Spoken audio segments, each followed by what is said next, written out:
شاہین cyclone کا پھر alert جاری کیا گیا ہے۔ ایک طرف تیز ہواؤں کے ساتھ زوردار بارش اور دوسری طرف سمندری طوفان نے شہر کو کچل کر رکھ دیا ہے۔ پہاڑوں پر ہونے والی بارش نے پورے شہر کو سمندر بنا دیا۔ پانی گھروں، دکانوں، شو رومز، کارخانوں اور مالز میں گھس آیا۔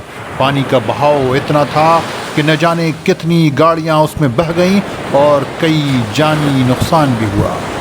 یہ ہے مسقط کا حال، جو سلطنت عمان کا دارالحکومت ہے۔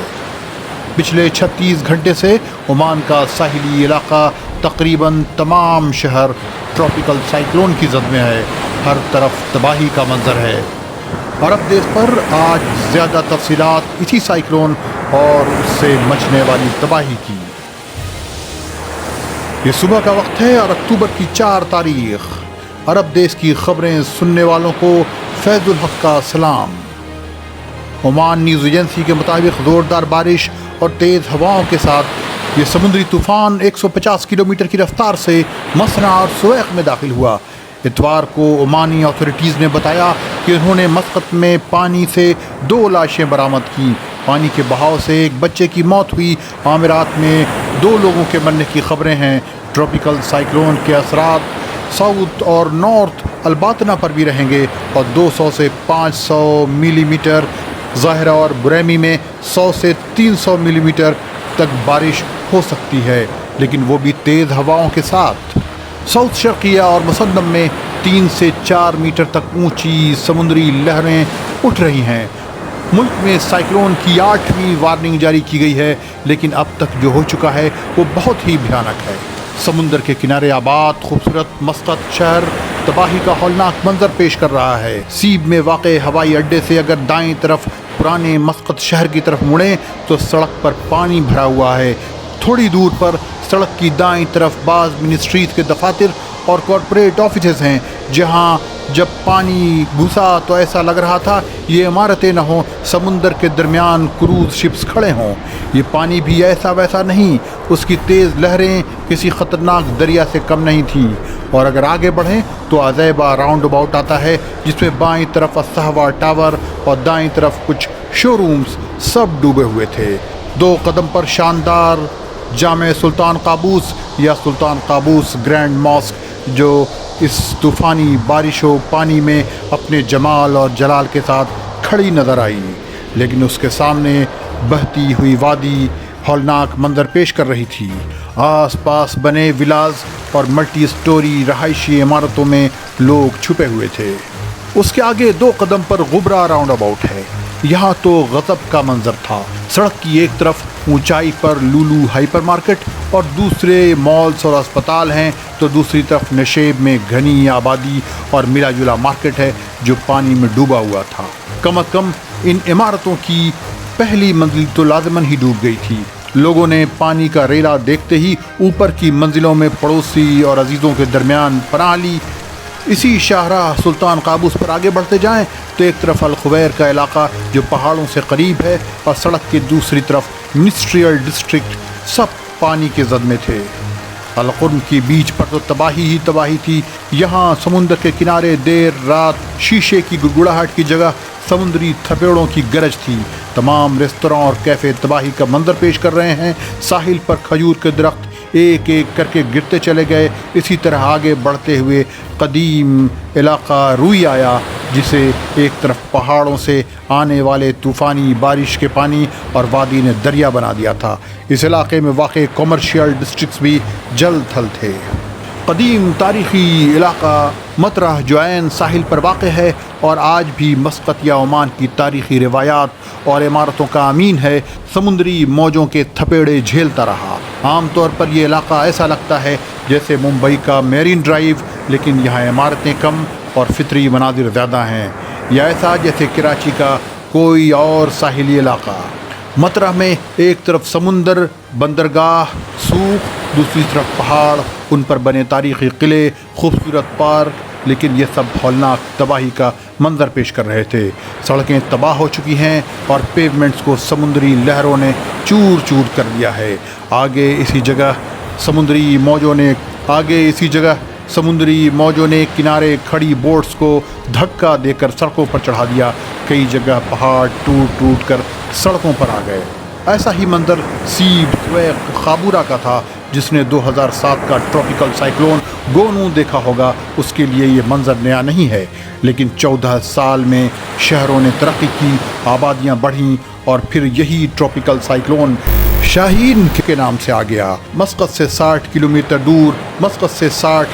دور اس سائیکلون کا مرکز تھا، اور یہ 120 کلومیٹر فی گھنٹے کی رفتار سے چلنے والی ہواؤں اور 200 سے 500 mm کی بارش کے ساتھ آیا اور تباہی کا منظر پیش کر گیا۔ مسقط کی زیادہ تر بیچوں پر منوں مچھلیاں مری پڑی ہوئی ہیں۔ ایسا لگ رہا ہے جیسے سمندر نے اپنی پیٹ سے یہ تمام مچھلیاں لا کر کنارے اگل دی ہوں۔ لوگوں کو گھروں سے نکلنے سے منع کیا جا رہا ہے کیونکہ حالات اب بھی خطرناک ہیں۔ حکومت کے تمام ادارے، پولیس، فوج اور رضاکار سب لوگوں کی مدد کرنے میں مشغول ہیں۔ قطر، کویت اور فلسطین کے سربراہان نے عمان کے سلطان ہیثم بن طارق کو فون کر کے اس مشکل وقت میں تعاون کی یقین دہانی کرائی ہے۔ سعودی عرب میں بھی سول ڈیفنس کے محکمے نے کہا ہے کہ ویدر میں ڈپریشن ہو سکتا ہے، اور سوموار سے جمعہ کے درمیان ریاض، شرقیہ، عسیر، نجران اور مکہ میں تیز ہوا کے جھونکوں کے ساتھ ماڈریٹ اور ہیوی بارش ہو سکتی ہے۔ سائیکلون شاہین کا اثر امارات پر بھی ہے۔ العین میں احتیاطی تدابیر سخت کر دی گئی ہیں، بعض جگہوں پر ورک فرام ہوم کا نظم کیا گیا ہے، اور کورونا کے جانچ اور ویکسینیشن سینٹرز بند کر دیے گئے ہیں۔ حکام نے پرائیویٹ سیکٹر سے بھی العین میں ورک فرام ہوم کرانے کے لیے کہا ہے۔ امارات کے ایسٹرن اور ساؤتھ ایسٹرن علاقوں میں بھی اس سائیکلون کا اثر ہو سکتا ہے۔ بعض علاقوں میں بارش ہو سکتی ہے اور وادیوں میں پانی آ سکتا ہے، نشیبی علاقوں میں پانی جمع ہو سکتا ہے۔ اب امارات کی کچھ اور خبریں۔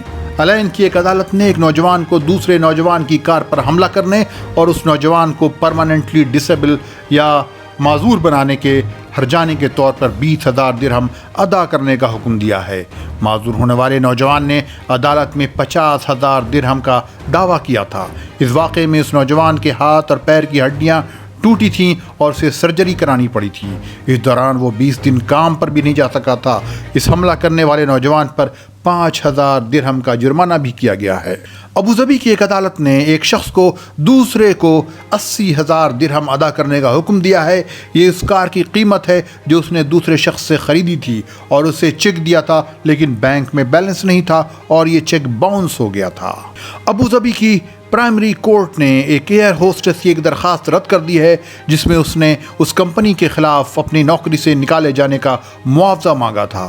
اس کمپنی نے اس کا وزن بڑھنے اور اس کی پیٹھ اور پنڈلیوں میں درد کی مستقل شکایت کی وجہ سے اسے نوکری سے نکال دیا تھا۔ ایئر ہوسٹس نے اپنی درخواست میں کہا تھا کہ یہ مشکلات اس کام کے دوران پیدا ہوئی ہیں جو وہ اس کمپنی میں کرتی رہی ہیں۔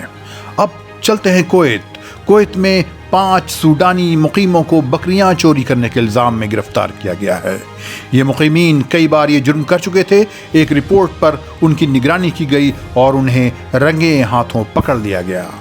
کویت میں ایک 30 سالہ عراقی کو چکمہ دے کر اسمارٹ ڈیوائسز چوری کرنے کے الزام میں گرفتار کیا گیا ہے۔